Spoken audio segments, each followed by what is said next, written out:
Unë njëherë jam shumë e lumtur që kam pas një djalë, aq të mirë sa që kërkush s'ka ardhur me më trokit, me më thonë që djali jyt këtë ma ka bo.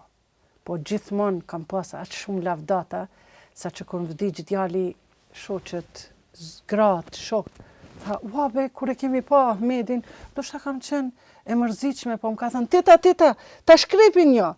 Më ka fut sa energji pozitive. Medi Vuduti ka qenë fotograf. Fotografer profesional, edhe ka lënë shumë veprat veta, edhe mendoj që një ditë kam ja hap një ekspozit, se i kam modemat, ka thënë, mam, këto janë trashëgimi, të lutëm për nipin tem, për nipin me i rujt, edhe për popullin, të shohin çfarë fotografi të bukra kam bo, se ai ka qenë pakës, ka pas probleme kardiale, sikur se edhe vllau që më ka vdekiri.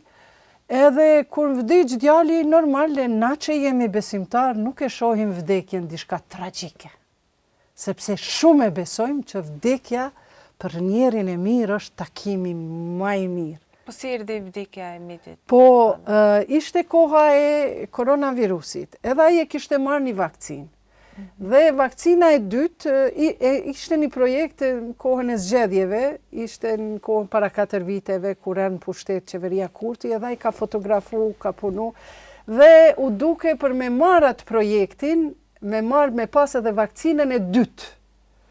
Edhe djali ka thënë, hajtë se s'mban kur gjo, po s'ka pas, du të me qenë vakcina e parë largësi prej të dytës, du të me pas minimumi 3-4 muaj, a mërënda një muaj e gjysë i ka marrë 2 vakcina. Edhe thoshte mambre, diçka po më shtrëngon, se kom pas këtë shtrëngime, tjera. Kështu pra, ka pas shtrëngime, ka pas edhe, ma përpara, ka pas fjado probleme shëndetësore, dhe unë e kam përballu këtë, normal ka qenë shumë vështirë, po nuk kam aktru, nëse më është qajt, kam qajt, nëse...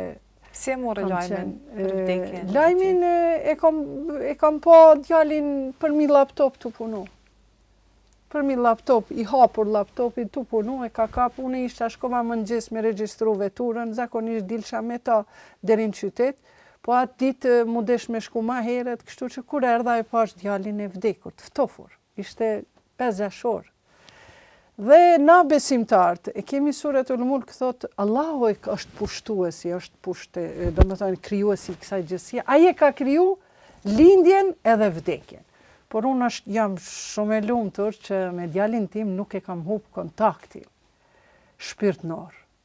Gjitha ato nëna të cilat e kanë mungesë në diçka, nuk duhet me hup kontaktin me ta.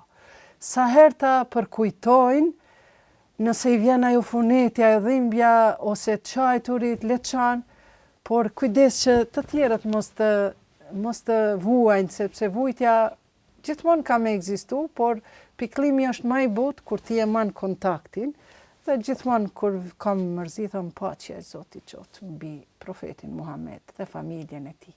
Apo unë e them gjuhën arabe, Allahume salli ala Muhammed, vali Muhammed.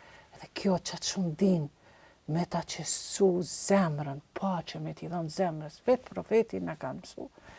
Kjo që unë jam e lumtur që kam pas një djalë, jam e lumtur që ish nusën e kam doktoresh, edhe kam ende lidhjet me ta, edhe si psikologe që jam gjithmonë i kam thënë edhe i thamë që vdekja është e caktuar prej Zotit, kërkush nuk duhet ta ndijmë veten, po të kisha vepru kështu, ndoshta kishte me qenë mirë kështu. Kur gjos na ka met me rak për jetës, sepse e kemi pas një djalë yll, edhe më ka met kur gjo me rak, se krejt çka ka pas nevoj, unë kam qenë aty, shoqja e tij, edhe jam e lumtur që tash po më rritet një nip,